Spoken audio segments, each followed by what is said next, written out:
ఆనాడు యెహెజ్కేలు భయపడలేదు ఆ యొక్క ఎండిపోయిన ఎముకలను చూసి. ఆనాడు దావీదు భయపడలేదు ఆ యొక్క బలవంతుడైన గొల్యాతును చూసి. ఆనాడు మోషే భయపడలేదు ఎర్ర సముద్రంను చూసి.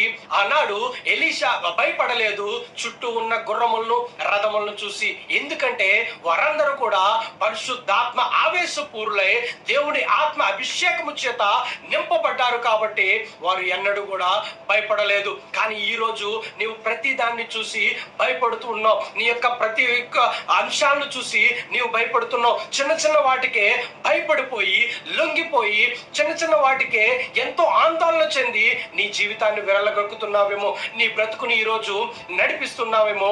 దేవుడు నీతోనే మాట్లాడుతున్నాడు. ఎప్పుడైతే నీవు దేవుని ఆత్మ చేత నింపబడతావో, ఎప్పుడైతే నీవు దేవుని యొక్క అభిషేకంలో నడిపించబడతావో, అప్పుడు నీవు దేనిని చూసి కూడా భయపడనేరవు. ఎందుకంటే ఆనాడు యెహెజ్కేలు భయపడలేదు, ఆనాడు మోషే భయపడలేదు, ఆనాడు దావీదు భయపడలేదు, ఆనాడు ఎలీషా కూడా భయపడలేదు. చుట్టూ ఉన్న పరిస్థితులను చూసి, నీ చుట్టూ ఉన్న సంగతులను చూసి నీవు భయపడిపోతే గనక నా దేవుడు నీతోనే చెప్తున్నాడు, నీవు దేవుని ఆత్మ చేత నింపబడు.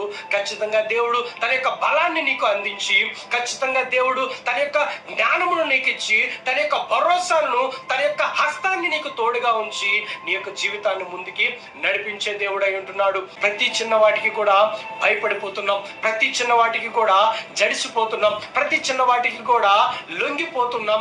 ఎందుకంటే మన యొక్క బ్రతుకులు దేవుని ఆత్మ చేత నింపబడలేదు కాబట్టి.